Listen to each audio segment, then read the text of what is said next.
Boa noite.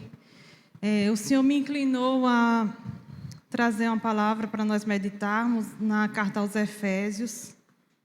Os irmãos podem abrir a sua Bíblia.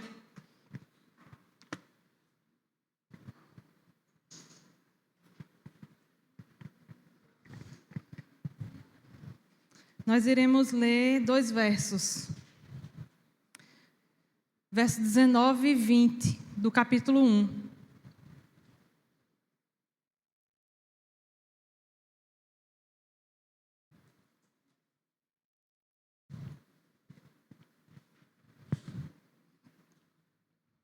Amém?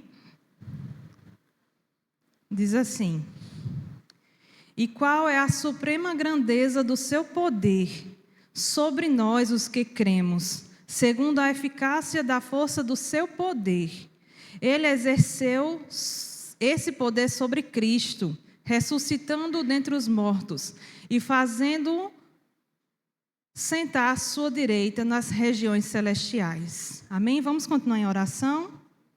Meu Senhor, que o Senhor fale ao nosso coração através da Tua palavra, que o Teu Espírito Santo, Senhor, sonde-nos e ilumine, Senhor, essa palavra, que nós possamos fazê-la impregnar nas nossas mentes, nos nossos corações, que nós possamos viver essa palavra no dia de hoje e para todo sempre, até o Teu retorno, até o Senhor nos chamar. Ó Deus, anima-nos, ó Senhor, nessa noite, em nome de Jesus. Amém. Meus irmãos, como nós conhecemos, o apóstolo Paulo escreve essa carta à igreja de Éfeso enquanto ele está preso em Roma, né? Durante esses anos que ele passou preso em Roma, ele escreve para a igreja de Éfeso, de Filipenses, de Colossenses e de Filemão. Então, nós vemos essa estadia dele na prisão como uma bênção, porque hoje nós somos alimentados por essa palavra. Talvez se ele não tivesse passado por isso, seria diferente hoje.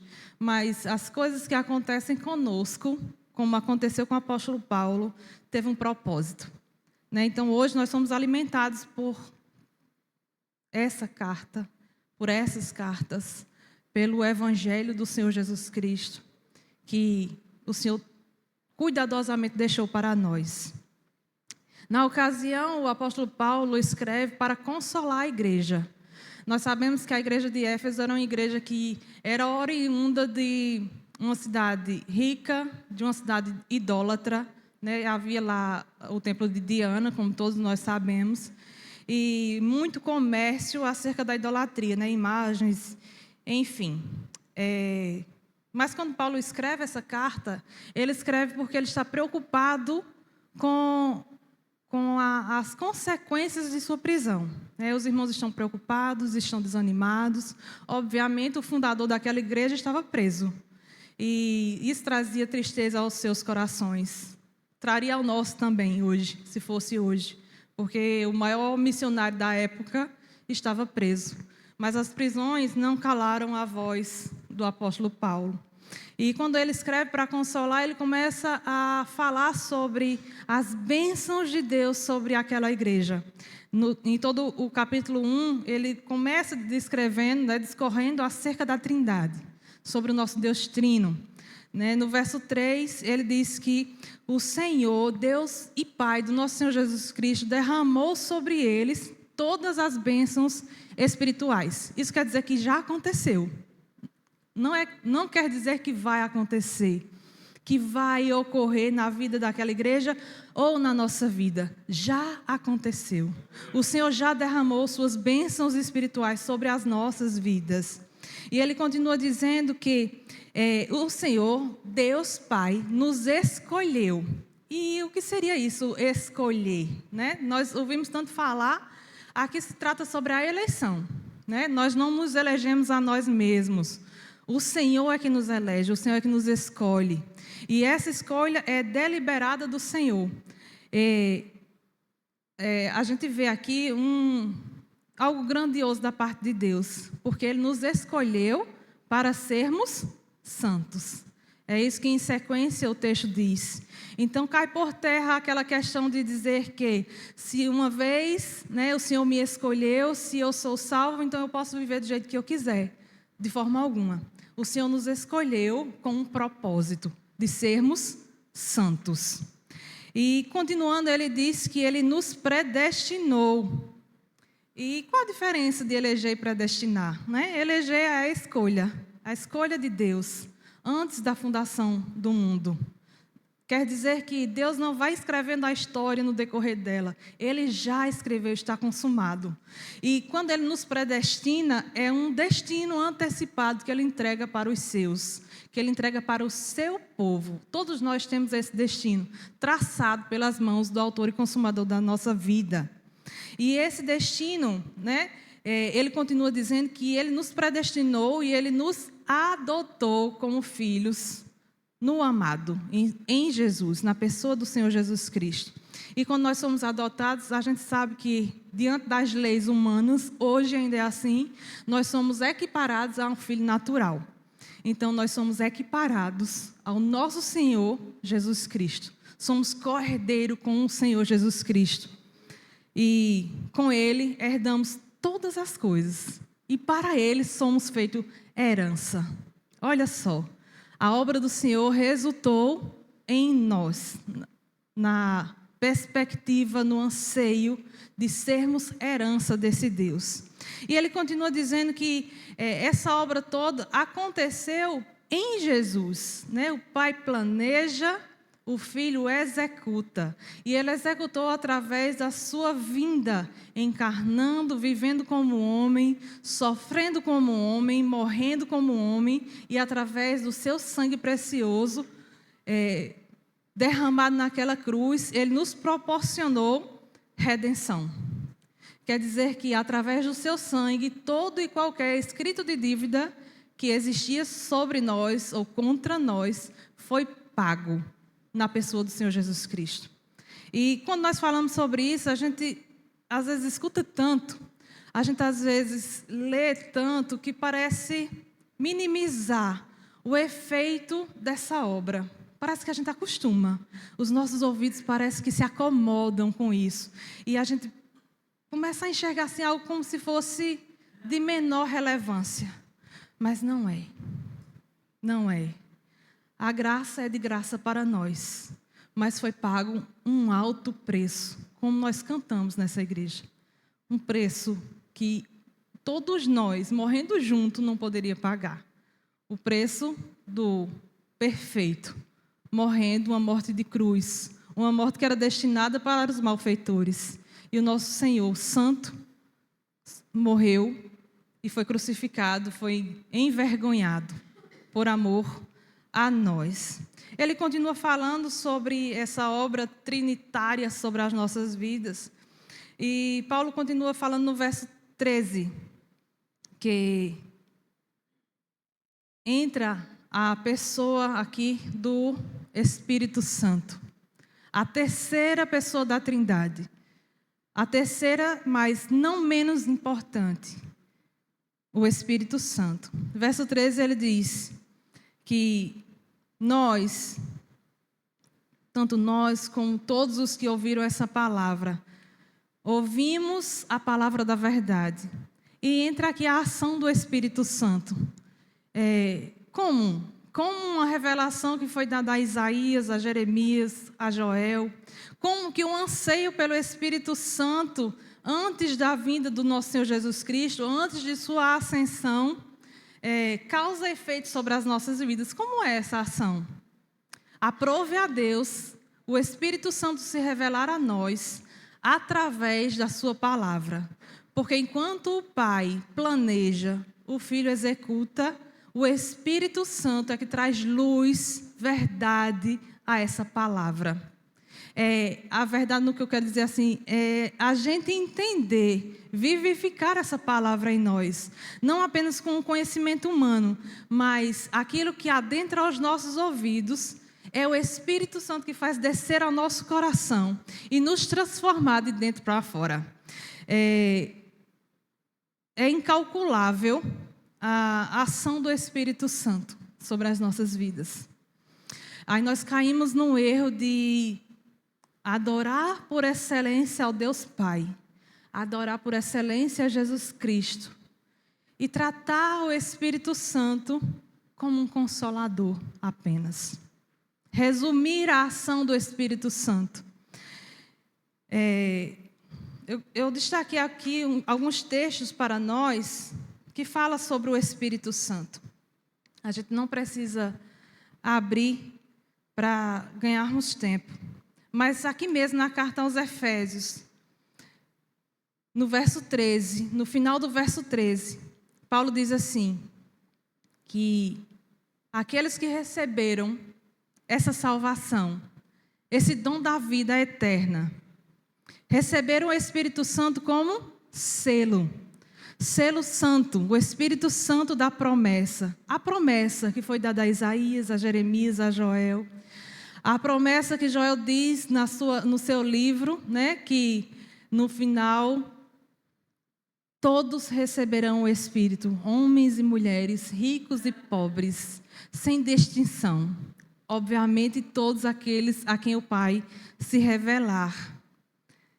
No verso 14 ele diz, o Espírito Santo é o penhor da nossa herança, até o resgate da sua propriedade. E quando Paulo fala do selo da promessa, a gente entende assim como coisa que fosse algo inerte, algo que estivesse lá só para blindar, mas não é. O Espírito Santo não é inerte nas nossas vidas. Ele tem um papel importantíssimo. Em Atos 1:8, ele é poder. João 14:26, ele é o Consolador. E esse Consolador não é um terapeuta, que a gente vai lá e vai desabafar com ele. O terapeuta, ele escuta, ele entende a situação e ele dá alguns pontos, umas perspectivas. Eu conheço uma pessoa que diz, olha, só quem me entende são os médicos, psiquiatras e psicólogos. Por quê? Porque não há confronto. Porque o psiquiatra e o psicólogo, ele está ali, ele vai lhe escutar. Não menosprezando a medicina, não diminuindo a medicina. Mas não existe confronto. O Espírito Santo, ele traz esse confronto para nós. Porque ele, que veio nos consolar, como Jesus disse, olha, eu vou para o Pai, mas vocês não vão ficar só. Enviarei outro Consolador, Paracletos, outro igual a mim. Jesus nos deixou com outro igual a ele, que traz esse confronto para conosco, porque ele é santo e habita no pecador. Então, o Espírito Santo não está para apenas concordar conosco, ele está para nos guiar, nos educar, nos instruir, nos corrigir. Em Gálatas, ele é o que nos frutifica. Só existe frutificação do Espírito nas nossas vidas, porque nós somos templo, habitação desse Espírito. E quando nós olhamos para o fruto do Espírito, algumas pessoas falam, eu não tenho esse dom, né? Eu não tenho esse fruto. Amor, alegria, paz, longanimidade, benignidade, domínio próprio, mansidão. Eu não tenho alguns deles. Eu tenho isso, mas não tenho aquilo. Isso é impossível.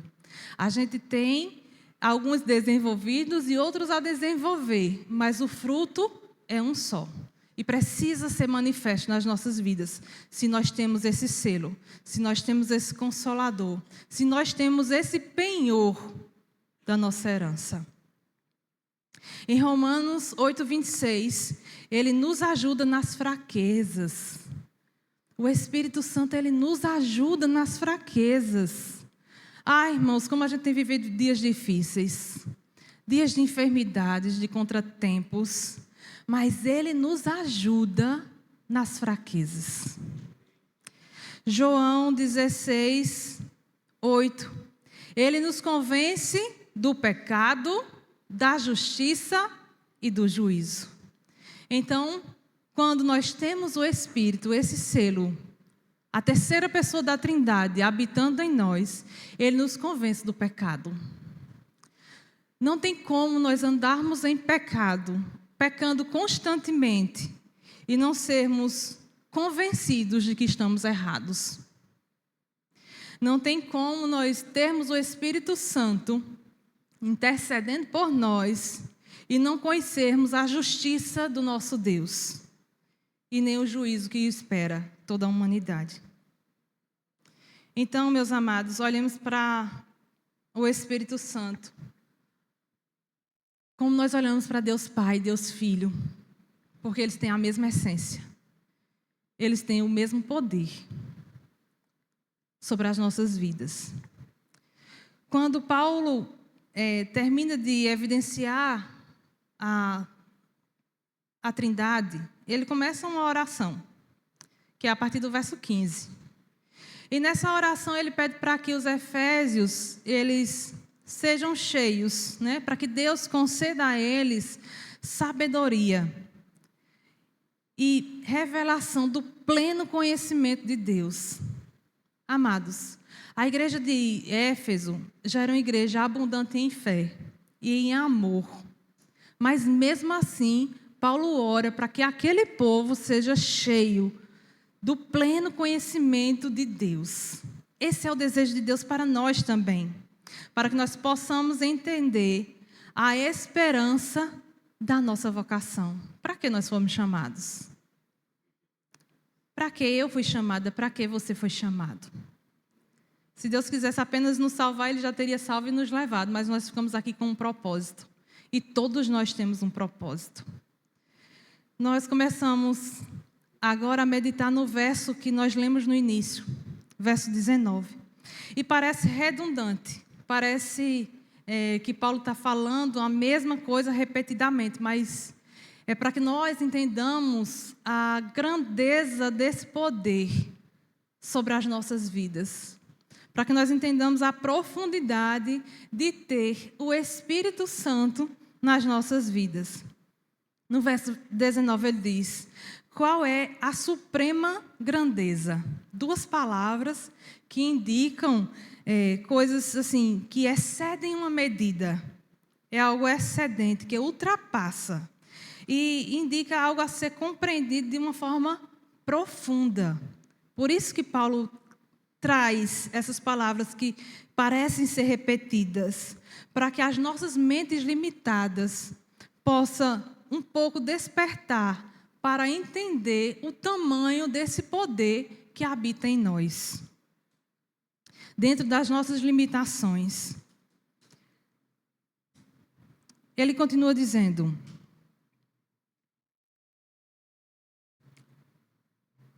do seu poder sobre nós. Qual é a suprema grandeza do seu poder sobre nós? Quando ele fala do seu poder, a palavra aqui é de onde vem a palavra dinamite. É aquele poder que estronda, aquela explosão. Então, esse poder, essa explosão que o Espírito Santo exerce, tem um destino. É um poder imenso, é um poder ativo e é um poder eficaz.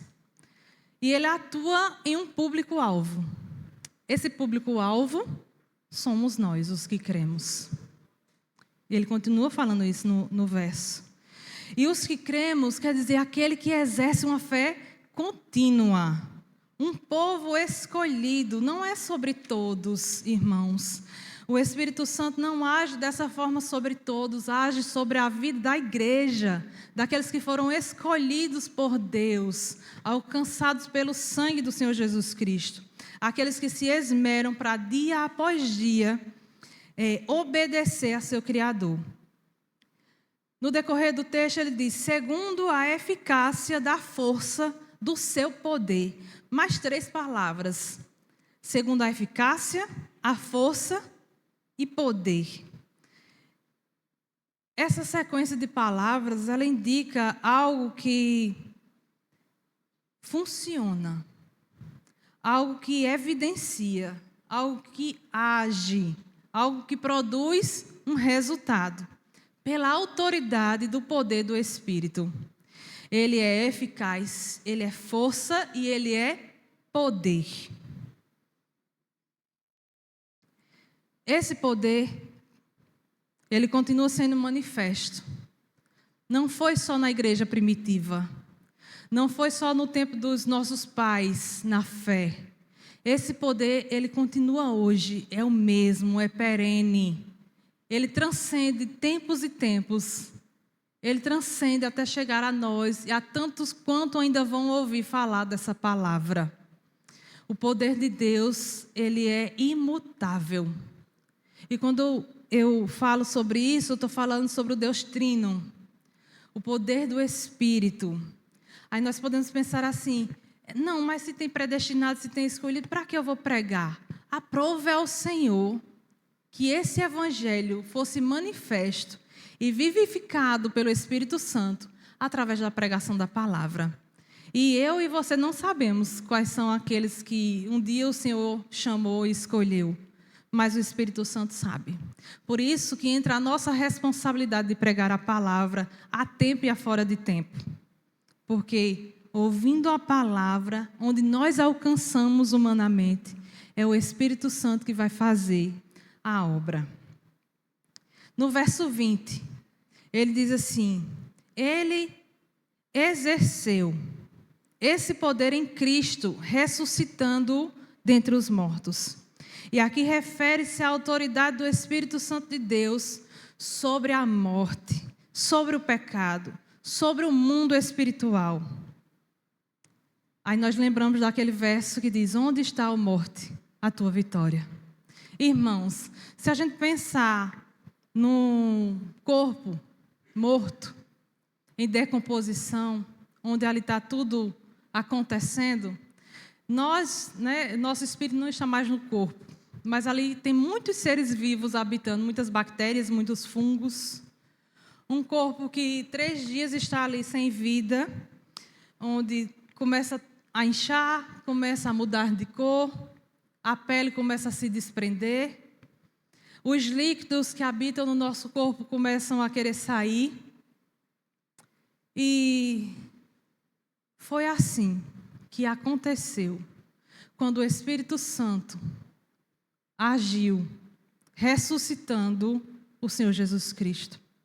Se nós pensarmos no poder que é exercido em um corpo podre, a nossa mente não alcança. Quando o Senhor morreu, a palavra diz que muitos corpos dos santos ressuscitaram.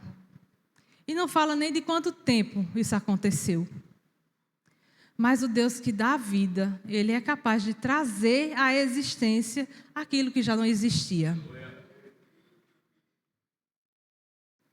Paulo também fala sobre isso na carta aos Romanos, capítulo 8, verso 1, falando sobre o Espírito Santo exercer esse poder para ressuscitar Jesus dentre os mortos.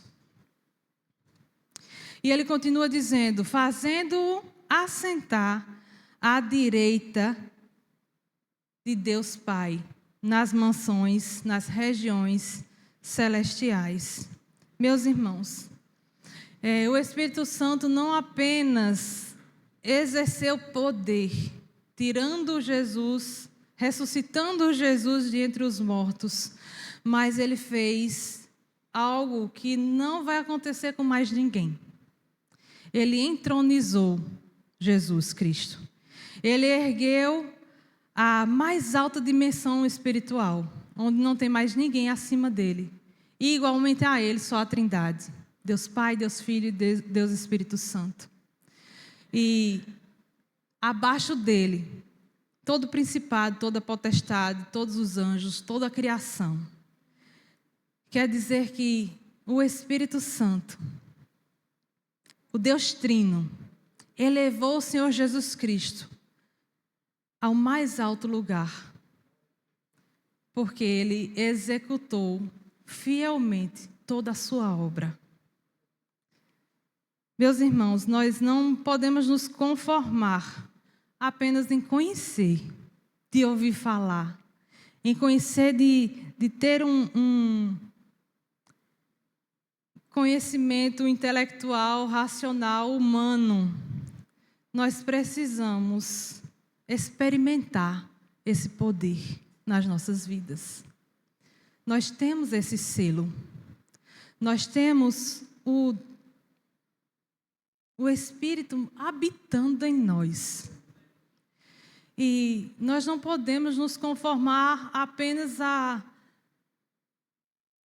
não se relacionar com esse Deus que intercede por nós com gemidos inexprimíveis. Nós não podemos nos conformar a viver a nossa vida cristã alheia às coisas que o Espírito Santo pode fazer, porque onde havia morte, Ele trouxe vida. Onde há fraqueza, Ele traz poder. Onde há opressão, Ele liberta. Onde há trevas, Ele é luz. Onde há pecado, Ele constrange. Ele é santo. E nós já vimos nessa noite que nós precisamos depender mais. E depender não é apenas esperar, mas é esperançar. Não no sentido de estar parado, mas estar com a nossa esperança no alvo. E sermos aperfeiçoados por Ele dia após dia, mediante a fé. Ele transforma as nossas vidas de dentro para fora. Ele transforma a nossa mente. Ele transforma o nosso jeito de pensar, de agir. Ele transforma as nossas emoções, os nossos sentimentos, o nosso comportamento. O Espírito Santo, o Deus Trino, Ele nos transforma. É por isso que Ele diz que nós somos nova criação, irmãos. Se nós entendêssemos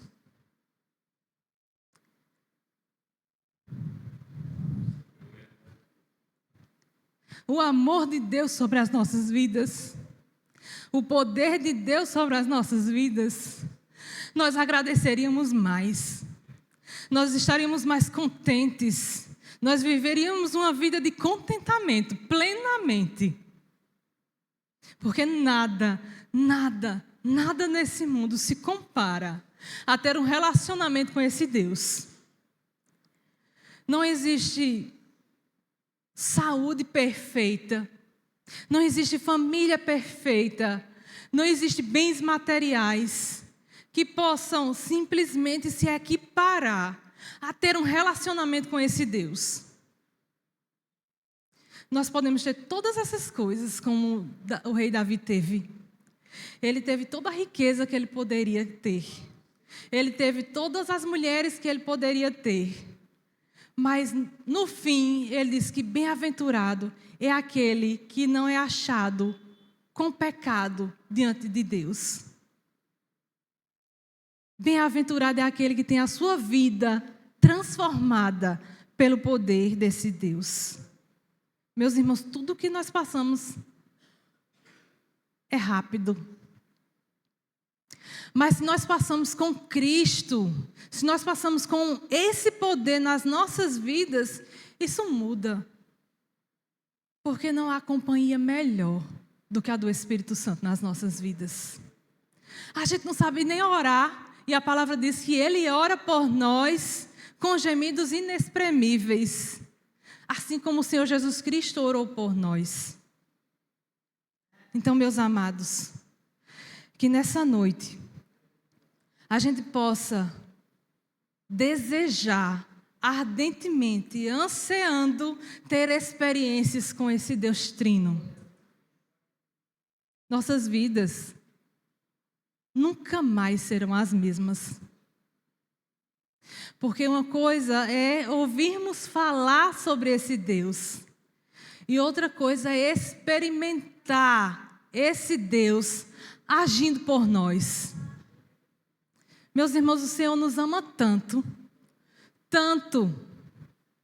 que Ele exerce assim, uma misericórdia imensurável sobre nós. Porque mesmo a gente se afastando, mesmo a gente em frieza, mesmo a gente não estando na casa dele por ansiá-lo, mas porque nos habituamos a estar, ele continua sendo o mesmo para conosco. Nós não podemos passar ano após ano, dia após dia, nos acomodando a uma vida religiosa, a ações práticas, nós precisamos nos deleitar nesse Deus. Nós precisamos crescer nesse Deus. O Senhor não nos chamou para uma vida mediana. Ele nos chamou para viver o espetacular nele. Crescermos nele. E eu destaco aqui 4 situações que, quando nós começamos a entender e a nos dispor, acontece nas nossas vidas. A primeira é que, nós entendendo essa realidade, isso muda a nossa mente. Nossas decisões já não são mais tomadas pelo nosso próprio desejo, pela nossa própria vontade, porque nós carregamos um nome que está acima de qualquer outro nome, o nome do Senhor Jesus Cristo. Então, antes de fazermos qualquer coisa, nós pensamos: estou glorificando a Deus ou estou envergonhando esse Deus que tudo fez por mim? Essa deve ser a realidade de todo cristão, antes de fazermos alguma coisa. Nós aprendemos a não lidar apenas com as nossas forças, com as nossas diretrizes. Nós aprendemos a lidar com a força que vem desse Deus trino, que é todo-poderoso. O segundo ponto é que nós não estamos lutando sozinhos. Irmãos, não há luta, não há adversidade, não há buraco profundo que o Senhor não esteja conosco. Eis que estou convosco até a consumação dos séculos. Ele não nos adotou para nós chegarmos a uma idade de maturidade e nos deixar caminhar só. Não, Ele caminha conosco. Ele sabe das nossas aflições, das nossas fraquezas, das lágrimas que rolam no nosso rosto. Ele sabe. Ele sabe o peso de cada lágrima, de cada anseio do nosso coração. Ele sabe o que nós precisamos, o que nós necessitamos, o que nós queremos por ingenuidade, porque a gente não sabe nem pedir o que convém. Mas Ele sabe e Ele nos dá aquilo que nós precisamos. Ele é o socorro bem presente na tribulação. Como o salmista diz: ainda que eu ande pelo vale da sombra da morte, eu não temerei, pois o Senhor está comigo. Será que nós temos essa convicção? Ou quando o vale da sombra da morte se aproxima de nós, a gente se desespera? Eu lembro que quando eu estava internada, com Covid, que o vale da sombra da morte se aproximou. Estava eu num quarto e Charles em outro, no hospital internados. E a equipe médica veio falar comigo e disse: se até amanhã você não tiver melhor, a gente vai lhe entubar. E eu disse: Senhor, eu acho que eu não tinha orado com tanta convicção na minha vida como naquele dia, se assim eu posso falar. Eu disse: Senhor, se o Senhor quer me levar, me leva logo. Mas se o Senhor não quiser me levar agora, me livra disso. E eu chamei Charles, eu disse para ele, tu arruma outra esposa. Tu arruma outra esposa que cuide dos meus filhos, que ama meus filhos. Mas não se casa logo, não. Era capaz de eu ressuscitar sozinha. Se acontecesse alguma coisa. Brincadeiras à parte. Ali foi, não quero mais passar, irmãos, mas foi assim um divisor na minha vida. Porque eu fui para o hospital, um dos sintomas era diarreia. E eu passei 3 dias em cima da cama e eu não podia sair para nada. Então, se eu tivesse que fazer alguma necessidade, era em cima da cama. E o Senhor me poupou de estar com diarreia em cima de uma cama. E Ele me mostrou que Ele é dono do meu ser, agindo para mim numa coisa que seria vergonhosa, né? Eu estar ali em cima de uma cama, dependendo de uma cuidadora, como foi o caso. Mas ele, no dia que eu consegui, eu passei 3 dias em cima da cama, não podia falar mais, porque era muito esforço para eu falar. E no dia que eu levantei, que eu pude ir ao banheiro de cadeira de rodas, puxando um cilindro de oxigênio, a diarreia voltou. Foi para dizer assim, olha, eu te poupei. Como hoje tu pode vir, aí hoje acontece. Foi para mostrar assim, que foi Deus que cerrou e que abriu. Porque Ele é dono de todas as coisas. Ele é soberano sobre todas as coisas. E sobre qualquer enfermidade, sobre qualquer vírus ou bactéria. Ele não me sarou ali de repente, mas Ele me mostrou que Ele pode. E, irmãos, quando eu falei, né, com o Charles, já preparando ele para viver, e o Senhor me levar, eu disse, Senhor, mas e meus filhos? E Thales já está um adolescente, Charles já ficou viúvo uma vez, fica de novo, vai dar certo. E Carlos Henrique ainda tão pequeno, com seletividade para comer, e o que é que vai ser? Aquela coisa, sabe? Dizer, ele depende de mim, eles dependem de mim, sabe? Aquele negócio de mãe. E o Senhor bradou no meu coração. E eles dependem de mim e não de você. Desde esse dia, irmãos, eu não tenho medo de morrer. O Senhor tratou isso comigo também. Porque Ele é o dono da minha vida. E quando Ele quiser levar-me para perto dEle, eu irei com todo prazer. E eu sei que os meus filhos, meu marido, minha família, vai ficar bem. Porque Ele é o Deus deles também. E eles são dependentes de Deus e não de mim. Como uma mãe aflita acha que é. Eu acho que não tem nenhuma mãe que não pense isso. O que vai ser de fulano se eu morrer? Vai continuar do mesmo jeito. A gente precisa se desprender dessas coisas. E são nesses casos que a gente coloca pessoas no lugar de Deus. Deus deve ser a primazia das nossas vidas. O primeiro lugar do nosso coração.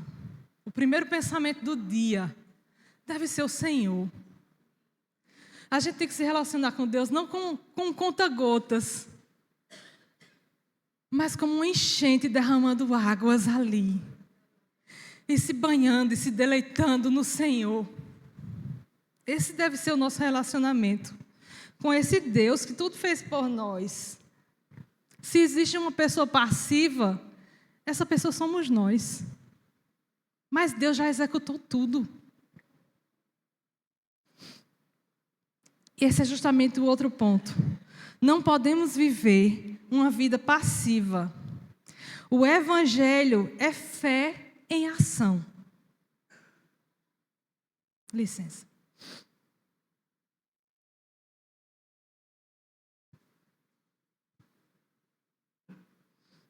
Nós precisamos orar com perspectiva. Nós precisamos orar com confiança. Não orar somente pedindo socorro e ao mesmo tempo desacreditando. É isso que a gente faz. A gente ora, a gente joga ali nos braços, aos pés do Senhor, as nossas questões, e ao mesmo tempo a gente desconfia. A gente desacredita. E a gente não pode ser assim, a gente tem que ser agarrado nas promessas desse Deus, no poder desse Deus nas nossas vidas. Eu gostaria de convidar Erivaldo e Mariana. Nós vamos encerrar esse momento com um louvor.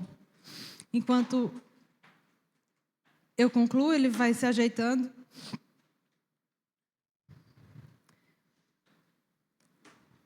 Nós precisamos, irmãos, nos deleitar em Deus e aprender dele. Nós pregamos tanto que nós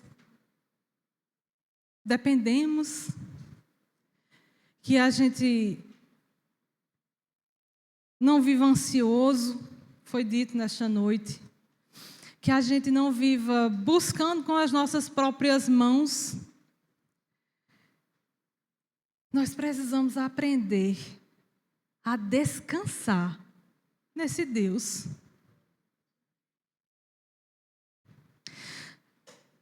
Nós pertencemos a um Deus que é mais do que vencedor. Nós somos a sua herança. Nós somos coparticipantes do reino. O reino já é. O reino de Deus já é nas nossas vidas. E por que a gente se desanima com tanta facilidade? Por que a gente se desespera com tanta facilidade? Por que a gente desacredita com tanta facilidade? Por que a gente abandona a nossa confiança com tanta facilidade?